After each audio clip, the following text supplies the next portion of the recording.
বন্ধুরা, সামনেই আসছে 2026 সালের 1 জানুয়ারি, অর্থাৎ নতুন বছরের প্রথম দিন। কথায় বলে মর্নিং সোজ দ্য ডে, অর্থাৎ দিনের শুরুটাই বলে দেয় যে দিনটা কি রকম হতে চলেছে। তাই বছরের প্রথম দিনটা অত্যন্ত পজিটিভ এনার্জি নিয়ে শুরু করা উচিত। আজকে বলবো তিনটে এমন জিনিস এদিন কিনে নিয়ে আসবেন যার মাধ্যমে 2026 সাল আপনাদের জন্য একটা অত্যন্ত সুখকর বছর হয়ে যাবে। নাম, যশ, খ্যাতি, আর্থিক সমৃদ্ধি, সাংসারিক সুখ নিয়ে আপনারা সারাটা বছর কাটাতে পারবেন। বাড়িতে একটা পজিটিভ ভাইব তৈরি হয়ে যাবে।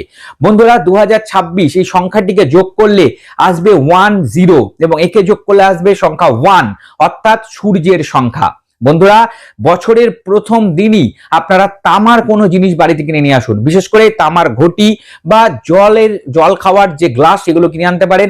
সারা বছর গ্লাস দিয়ে জল খাবেন এবং তামার ঘটি দিয়ে দেবাদিদেব মহাদেবকে অভিষেক ক্রিয়া করবেন। বছরের প্রথম দিন তো অবশ্যই করবেন। এবং এর সাথে আরেকটা ঘটি কিনে নিয়ে আসবেন, যেটা এই বছরের প্রথম দিনেই আপনারা কোনো শিব মন্দিরে গিয়ে দান করে দেবেন। এর মাধ্যমে আপনাদের গ্রহ দোষ কেটে যাবে। দ্বিতীয় যে উপায়টি বলবো সেটা হচ্ছে কমলা লেবু। অবশ্যই কমলা লেবু এদিন কিনে নিয়ে আসবেন এবং সূর্য দেবের বংশধর হিসেবে যাকে আমরা দেখি, অর্থাৎ শ্রী বিষ্ণুর অবতার শ্রী রামচন্দ্র, তার উদ্দেশ্যে কমলা লেবু নিবেদন করবেন তুলসী পত্র দিয়ে। বা বাড়িতে যদি লাড্ডু গোপাল থাকে বা শ্রীকৃষ্ণের বিগ্রহ থাকে, নারায়ণের বিগ্রহ থাকে, তাকে এদিন আপনারা প্রসাদ হিসাবে কমলা লেবু তুলসী পাতা দিয়ে অর্পণ করুন এবং সেই কমলা লেবু প্রসাদ হিসেবে বাড়ির সকলে আপনারা খাবেন এবং গরিব মানুষদের মধ্যেও আপনারা এদিন কমলা লেবু বিতরণ করতে পারেন, দান করতে পারেন। তৃতীয় যে জিনিসটি বলবো সেটা হচ্ছে এই বিশেষ দিনে 1 জানুয়ারি 2026-এ আপনারা আখের গুড় কিনে নিয়ে আসুন। একটা তামার পাত্রে একটু জল নিন এবং এই নতুন কেনা আখের গুড় একটু ওর মধ্যে দিন এবং সূর্যদেবের উদ্দেশ্যে আপনারা অর্ঘ্য দিন, নিবেদন করুন সূর্যদেবকে।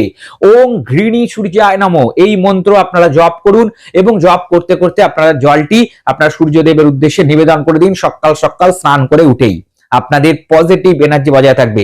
এই দিন আপনারা গরিব মানুষদের উদ্দেশ্যে শীত বস্ত্র দান করতে পারেন এবং হনুমান চাল্লিশা এই দিন অবশ্যই পড়ে বছরটা শুরু করবেন। এবং বাড়িতে 2026 সালে অবশ্যই রামায়ণ কিনে নিয়ে রাখবেন এবং রামায়ণ মাঝে মাঝে পাঠ করবেন। এর মাধ্যমে বছরটা ভালো হবে।